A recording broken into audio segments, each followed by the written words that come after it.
నీ వ్యక్తిత్వం అనుకుంటారు కావచ్చు, కానీ నీ ఆత్మీయ జీవితాన్ని దాటేసి పాడు చేసే వాళ్ళు ఎవరు ఉన్నారా నీ ఫ్యామిలీ, నీ కుటుంబంలో? ఉండరు. మనమే పాడైతాం, మనమే చెడిపోతాం, మనమే ఆగమైపోతాం. ఎందుకంటే మన ఆధ్యాత్మిక జీవితాన్ని మనమే కట్టుకోవాలి. ఎవరు కట్టరు. నా జీవితాన్ని నేనే కట్టుకోవాలి, మీ జీవితంలో మీరే కట్టుకోవాలి. ఒకవేళ ఒకరు చెప్తే విని బతుకులు మార్చుకుంటున్నాం అయితే ఈరోజు ఈ ప్రపంచం ఎప్పుడో మారం. హల్లెలూయా. ఎవరైనా త్రోవ చూపించే వాళ్ళే, దారి చూపించే వాళ్ళే, చెప్పేవాళ్ళే, అర్థం చేయించే వాళ్ళే, ఎడ్యుకేట్ చేసే వాళ్ళే, టీచర్లు టీచింగ్ చేస్తారు.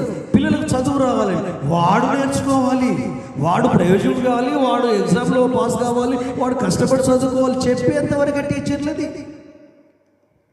నీకు ట్రూత్ అర్థమైతే, సత్యం అర్థమైతే నీలో ఉన్న పరిశుద్ధాత్మ దేవునితో నీ జీవితాన్ని కట్టుకోవాలి.